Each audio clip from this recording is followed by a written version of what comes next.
Hello, my dear students. My name is Shakti, and I am an English lecturer since last 20 years. And today we will continue poetry number 3, Keeping Quiet, from the book Flamingo. If you are new on our channel and if you like the video, subscribe the channel and press the bell icon so that you can get the notifications of our videos firstly. So without wasting a single second, let's start the topic keeping quiet. So in the previous class, we had completed our poem till the 4 stanzas. पिछले part में हमने poem के 4 stanzas को complete कर लिया था और आज के इस पार्ट में हम बाकी के स्टैंजास को डीपली एनालाइज करेंगे. चलिए शुरू करते हैं. तो those who prepare green Wars, wars with gas, wars with fire, victory with no survivors, would put on clean clothes and walk about with their brothers in the shade doing nothing. तो यहाँ पर writer आगे कहता है कि those who prepare green war, तो वो लोग जो हरे युद्धों की तैयारी करते हैं. Now what is green war? यहाँ पर ग्रीन वॉर्स है war against nature with poisonous gases and fire arms. तो यहाँ पर नेचर के अगेंस्ट हम जो भी लड़ाई लड़ रहे हैं वही है ग्रीन वॉर. चाहे आप किसी तरह की जहरीली गैस के रूप में नेचर को खराब कर रहे हो या फायर आर्म्स से आप धरती को खराब कर रहे हो या किसी भी वे में आप चाहे कोई उद्योगपति हो, चाहे कोई राजनीतिज्ञ हो या किसी देश के राजनेता हो या कोई कॉमन पर्सन ही क्यों ना हो, कहीं ना कहीं हम लोग जो हैं नेचर के साथ एक बैटल में लगे हुए हैं, जाने या अनजाने में ही. अब आप सोचो कि भाई हम कैसे लगे हुए हैं. आप अपने घरों को गौर से देखिए. यहाँ पर आपके घरों में डेकोरेशन का मोस्टली सामान लकड़ी का आएगा. अब लकड़ी अपने आप तो होती नहीं है, जंगलों से आती है. तो उसकी कटाई इसीलिए हो रही है क्योंकि उसकी डिमांड है. अब डिमांड आपके द्वारा भी है, मेरे द्वारा भी है और बहुत बड़े बड़े लोगों के द्वारा भी है. तो डिमांड है तभी तो सप्लाई है और सप्लाई है तो जंगलों का कटाव भी है. तो ये जो ग्रीन वॉर चल रहा है, ये ग्रीन वॉर में आप भी दोषी हैं, हम भी दोषी हैं, लेकिन बड़ा दोष और बड़े लोगों का है, उन लोगों का जिनके ऊपर जिम्मेदारी है धरती पर हर चीज़ के बैलेंस को बनाकर रखने की, खास तौर से नेचर के बैलेंस को बनाकर रखने की. लेकिन वही लोग इस नेचर को बर्बाद करने में लगे हुए हैं. तो वो लोग जो हरे युद्धों की तैयारी करते हैं, यानी कि हमारी मदर नेचर के बैलेंस को बिगाड़ते हैं, फैक्ट्रियों में जहरीला धुआं जला करके, गैसेस निकाल करके या टेस्टिंग के नाम पर, अपनी मिलिट्री पावर बढ़ाने के नाम पर अपने फायर पावर को लगातार बढ़ा रहे, न्यूक्लियर टेस्ट करे किसी और वे में, तो वो भी नेचर को नुकसान ही पहुंचा रहा है. नदियों के पानी में जहर मिला करके फैक्ट्रियों का, वो भी वॉर अगेंस्ट नेचर है. अपनी फैक्ट्रियों से जहरीला धुआं निकाल करके जो है कार्बन डाइऑक्साइड और ग्रीन हाउस गैसेस की वजह से पूरे के पूरे एटमॉस्फेयर को बर्बाद कर रहे हैं, ये भी ग्रीन वॉर है. तो वो सारे के सारे काम जो नेचर के अगेंस्ट है. अब कमाल की बात यह है कि प्रकृति है तो हम हैं, प्रकृति है तो हम हैं, लेकिन जीवन देने वाली प्रकृति की जड़ें ही काटने में लगा हुआ है इंसान. भला ये कौन सी तरक्की है, भला ये कौन सी प्रोग्रेस है, और ऐसी प्रोग्रेस जो अंत में पूरी मानवता को काल के गाल में लेकर के जाने वाली है. तो ऐसी भला प्रोग्रेस किस काम की. तो वो लोग जो हरे युद्धों की तैयारी करते हैं, यानी कि मदर नेचर के अगेंस्ट वो लड़ाई लड़ते हैं पॉइजनस गैसों से, फायर आर्म्स से, तो वो इस लड़ाई को लड़ते तो हैं war with gas, wars with fire. तो वो लड़ाई लड़ते हैं गैस और फायर से, as I have explained. Victory with no survivors, तो इन युद्धों में लड़ने वाले जितने भी लोग हैं इनमें जीत तो उनकी होती है, जीत तो उनकी होती है, लेकिन जीत का जश्न मनाने वाले कोई सर्वाइवर होते नहीं हैं. तो आगे राइटर कहता है would put on clean cloth. अब यहाँ पर इस चीज को थोड़ा और डिफाइन किया गया है. विक्ट्री विद नो सर्वाइवर्स का मीन क्या है. देखिए आज के समय में जो बड़े बड़े राजनेता है अपना मतलब सीधा करने के लिए जो है किसी पर्टिकुलर देश पर, प्रांत पर जो है डायरेक्टली या इनडायरेक्टली जो है हमले करवाते हैं या करते हैं। अब उनका मंतव्य है कोई ज़मीन का टुकड़ा हथिया लेना। अब उस ज़मीन के टुकड़े के लिए जो है राजनेताओं की हठ धर्मी इस हद तक चली जाती है कि दो देशों की सेनाएं जो मान लीजिए थोड़े समय पहले ही आपस में बैठ करके दोस्ती के गाने गाती हैं, लेकिन किसी क्षण की पॉलिटिशियन या राजनीतिज्ञ या मंत्री या किसी और के आ जाने की वजह से वही सेनाएं आमने सामने एक दूसरे की खून की प्यासी हो जाती हैं। तो हालांकि इसमें जीत तो उसकी होती है जिसके पास में फायर पावर ज़्यादा है, लेकिन इस जीत का जश्न मनाने के लिए कोई सर्वाइवर होता ही नहीं है, क्योंकि वो लोग जिनके साथ थोड़े दिनों पहले तक जो बैठ करके दोस्ती के गाने गाते थे, चाहे वो इस पार हो चाहे इस पार हो, उनमें से कोई जिंदा तो बचा ही नहीं। तो ऐसी विक्ट्री किस काम की जो किसी के खून और किसी की लाशों पर बिछी हो, और वो विक्ट्री मिल भी गई तो फिर क्या, और किस लिए खून खराबा?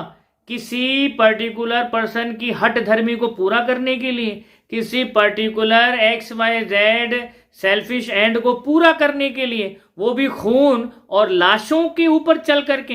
तो क्या ये वो दुनिया है जिसके बारे में हमने कल्पना करी थी? क्या ऐसी दुनिया में हम लोग रहना चाहते हैं?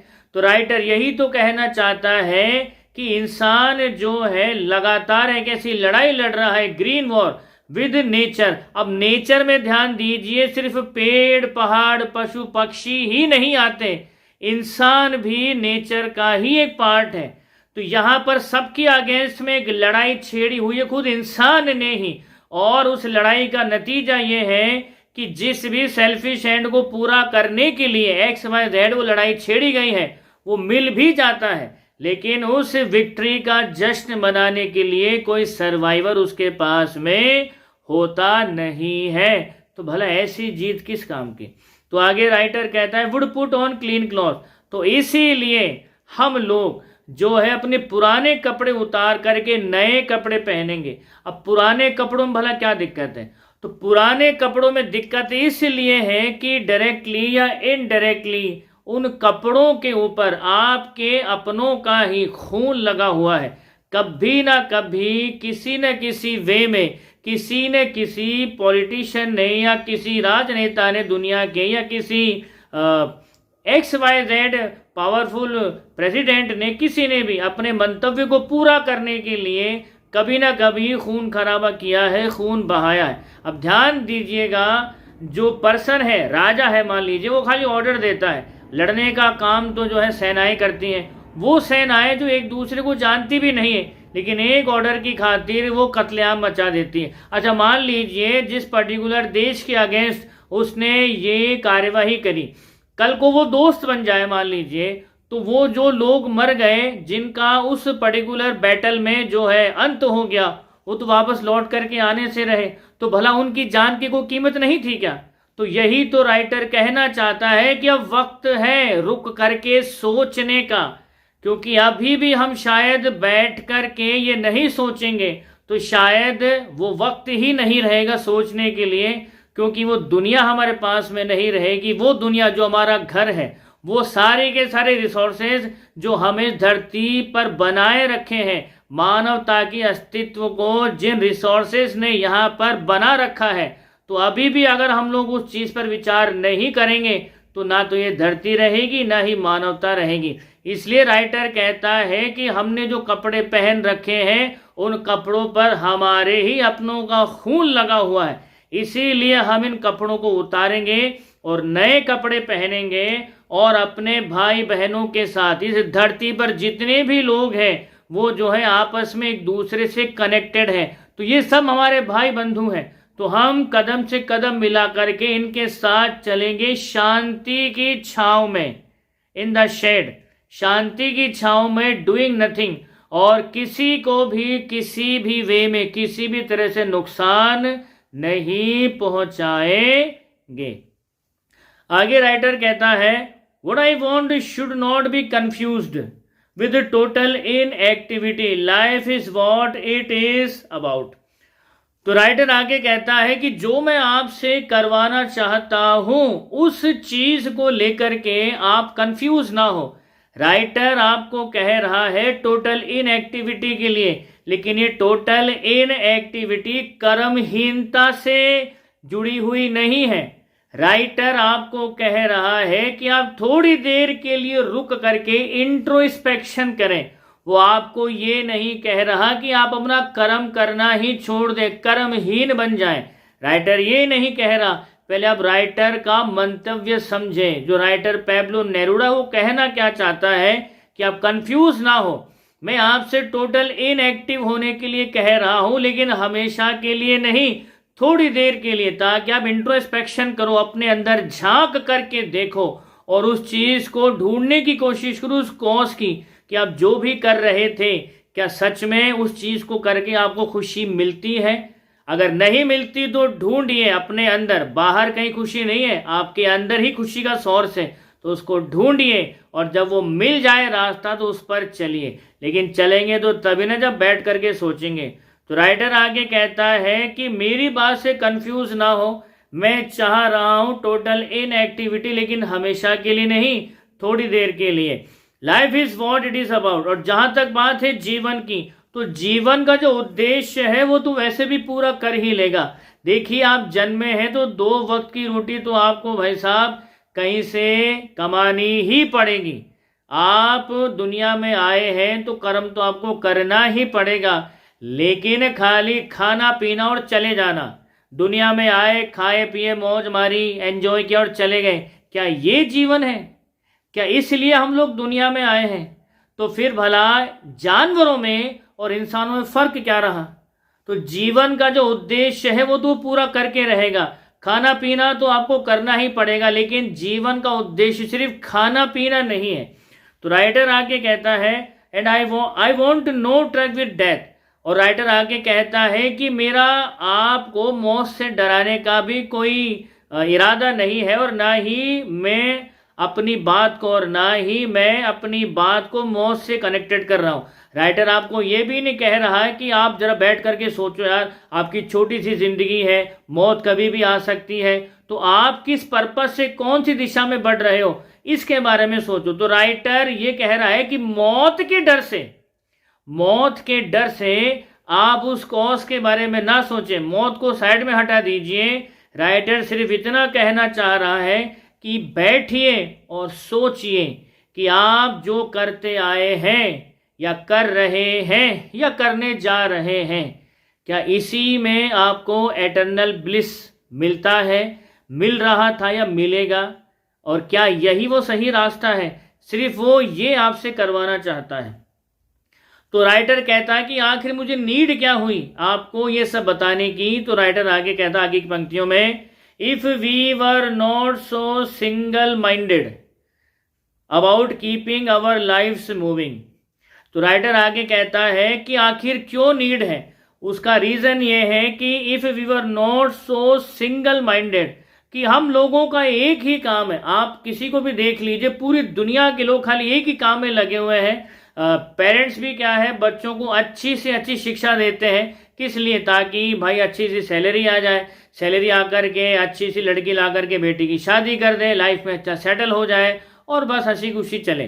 तो उनका यही है। तो मेनली दुनिया में लोगों का एक ही मकसद रह गया है, खाली कमाने के लायक बनो, कमाओ, खाओ पियो, मौज करो, ऐश करो और मर जाओ। पूरी दुनिया में यही हो रहा है। कोई अपने जीवन का असली मकसद ढूंढ ही नहीं पा रहा है। क्या आप खाली दुनिया में खाने पीने एंजॉय करने आए हैं क्या? हम सभी एक सिंगल माइंडेडली एक ही दिशा में बढ़ रहे हैं। आप किसी भी जगह से, किसी भी ओरिजिन से, किसी भी देश, प्रांत और कस्बे से बिलोंग करते हो, लेकिन सबका एक ही फंडा है, अच्छे से पढ़े लिखो, अच्छी सी जॉब लगो, शादी करके सेटल हो और फिर अच्छी सी कमाई करके बच्चे पोती पोतियों या दोहिते नातियों के साथ में जीवन को जो है अच्छे से भोगो, फिर मर जाओ। तो क्या अब सभी जगह यही है? तो खाली इस चीज के लिए हम आए हैं क्या? हम खाली ये करने आए हैं? तो ये सारे काम तो जानवर भी कर लेते हैं, तो भला जानवरों में और हमें फर्क क्या रहा? ये पैब्लो नेरुदा आपको समझाना चाहता है कि आप मनुष्य हैं, तो मनुष्य होने के नाते आप में एक विशेष बात है जो आपको जानवरों से अलग करती हैं। खाली खाना पीना ही आपका मकसद है तो आपको मनुष्य अपने आप को कहना ही नहीं चाहिए। ये पैब्लो नेरुदा कहना चाह रहा है। वो ये कहता है कि अगर हम केवल एक ही दिशा में आगे नहीं बढ़ रहे होते, और वो एक दिशा है केवल अपने आप को जिंदा रखना, खाते पीते रहना, कमाने के लायक बनना और लाइफ को एंजॉय करके मर जाना, तो ये सिंगल माइंडेड एक थॉट हम सब ने पाल रखी है और उसी के पीछे हम भागते चले जा रहे हैं। लेकिन इसके इतर भी जीवन है, क्या हमने कभी उसके बारे में सोचा है? तो राइटर आपसे यही कहना चाहता है कि थोड़ा रुकें और सोचें कि दरअसल आपके जीवन के मायने क्या है। उसने पहले ही कह दिया है, जीवन का जो उद्देश्य है वो तू पूरा करवा के रहेगा। आप पैदा हुए हो तो 2 रोटी खानी भी पड़ेगी, और 2 रोटी अगर आपको खानी है तो हाथ पैर चलाने भी पड़ेंगे। लेकिन आप यहाँ खाली 2 रोटी खाने नहीं आए हो, मजे मारने नहीं आए हो। हम उस सिंगल माइंडेड वे में खाली एक ही चीज के पीछे भाग रहे हैं, और वह है अपने आप को बस जिंदा रखने के लिए काम करना, अपने आप को एंटरटेन करने के लिए लग्जरीज हासिल करना। तो ये जीवन का असली मकसद नहीं है। तो राइटर आगे की पंक्तियों में कहता है, and for once could do nothing. तो चलिए बस एक बार हम कुछ भी ना करें, टोटल इनएक्टिव हो जाए। Perhaps a huge silence might interrupted this sadness of never understanding ourself end of threatening ourself with death. तो राइटर आगे की पंक्तियों में कहता है कि चलिए एक बार हम कुछ भी ना करें तो पाएंगे कि हमारे दिल की किसी गहराई में एक ऐसी उदासी छिपी हुई थी। वो उदासी, वो सैडनेस जिसके बारे में सोचने का तो हमें समय ही नहीं मिला, और हम तब जान पाएंगे, ओ माय गॉड, मेरे दिल के किसी कोने में ये दर्द भी छिपा हुआ था। लेकिन उस दर्द को जो है महसूस करने का हमको समय ही नहीं मिला। समय क्यों नहीं मिला? क्योंकि हम तो एक ही दिशा में आगे भागते चले जा रहे थे। तो दिशा थी केवल अपने आप को जिंदा रखना। तो जब हम कुछ भी नहीं करेंगे तो ये शांति शायद हमारे दिल की किसी गहराई में छिपे ऐसे दर्द को जो है ट्रिगर करेगी या बाहर लाएगी, और हम सोचने पर मजबूर हो जाएंगे कि हम तो अपने आप को जान ही कभी नहीं पाए थे, हम कभी अपने आप को समझ ही नहीं पाए थे, और हम तो केवल मौत के डर से, जिंदगी छोटी सी है, जो आया है वो जाएगा, तो फटाफट जल्दी से जल्दी दुनिया के सारे सुख सुविधा, ऐश और आराम, लग्जरीज पाने के लिए मौत को चकमा देने की कोशिश में जो है हम फटाफट सब कुछ अचीव करना चाहते हैं। तो 24 घंटों में से कई लोग 20-20 घंटे काम करते हैं, कई सारे लोग नाइट शिफ्ट में काम करते हैं। अब काम करना जरूरी है क्योंकि दुनिया में है तो कर्म करना पड़ेगा, लेकिन यहाँ पर क्वेश्चन ये है कि जो नेचर का जो सिस्टम है, उस सिस्टम के अगेंस्ट जाकर के अगर आप कुछ कर रहे हो तो क्या वो चीज आपको, आपके माइंड को, आपके शरीर को जो है सुकून दे रही है? तो जवाब है नहीं। कभी ना कभी, कहीं ना कहीं हम सभी ने किसी न किसी पल में समझौता जरूर किया है हालातों से। तो राइटर यही तो कहना चाहता है, आखिर वो कॉम्प्रोमाइज करने की नीड ही क्या थी? केवल इसलिए कि आपको कोई मतलब पूरा हो रहा था, या किसी और वजह से आपने कॉम्प्रोमाइज किया? तो आप में क्या इतनी काबिलियत नहीं थी क्या कि उस काबिलियत का इस्तेमाल करके आप आगे बढ़ते बजाय किसी कॉम्प्रोमाइज के? तो आपने कभी समय निकाला ही नहीं अपने आप को समझने का, और मौत के डर से आप जो है भागते रहे कम समय में बहुत कुछ अचीव करने के लिए। लेकिन आप भूल गए कि उस चीज को अचीव करने के चक्कर में जो समय आपने गंवा दिया है, वो समय जो आपकी एक ऐसी खुशी, वो खुशी जो आपको सुकून देती आपकी सोल को, वो खुशी जो आप ढूंढ रहे थे, वो तो आपने कहीं खो दी। कस्तूरी मृग होता है वो जो है जिस खुशबू के पीछे पूरी जिंदगी भागता रहता है, वो खुशबू उसकी नाभि में ही होती है। तो ठीक वही हालत इंसानों की भी है कि वो जिस खुशी को ढूंढने के लिए भागे चले जा रहे हैं, वो खुशी वो ढूंढते हैं लग्जरी में, बड़ी बड़ी गाड़ियों में, आलीशान इमारतों में, बड़े बड़े जो XYZ आप कुछ काम करते हो अपनी शान शौकत को शो करने के लिए उसमें। लेकिन ध्यान रखिए, लग्जरी जो है आपको शानो शौकत तो दे सकती है, लग्जरी कभी भी आपको सुख नहीं दे सकती। सुख तो आता है मन के सुकून से, और कई बार तो ठंडी रोटी और ठंडा पानी पी करके भी मन को आराम आ जाता है। लेकिन कई बार बेहतरीन से बेहतरीन होटल्स के खाने को खाने के बाद भी मन में सुकून नहीं आता। तो यहीं पर सवाल खड़ा होता है कि आखिर हमें चाहिए क्या। तो जो चाहिए उसको बाहर मत ढूंढिए, जो भी आपको चाहिए वो आपके अंदर ही है। इसके लिए आपको इंट्रोस्पेक्शन करना पड़ेगा। तो राइटर आगे कहता है कि perhaps the earth can teach us as when everything seems dead and later proves to be alive. तो राइटर आगे कहता है कि शायद हम लोग जो है मदर नेचर के साथ अर्थ से कुछ सीख सकें, क्योंकि रात के समय सब थम जाता है। रात के समय सब कुछ थम जाता है और ऐसा लगता है कि मानो सब कुछ डेड हो गया है। लेकिन सुबह की पहली किरण के साथ में ही हर चीज ताजगी और स्फूर्ति से भरी हुई होती है और एक नए जीवन का, एक नए दिन का आरंभ होता है, आगाज होता है, पूरी ऊर्जा, पूरी एनर्जी और पूरी ताजगी के साथ में।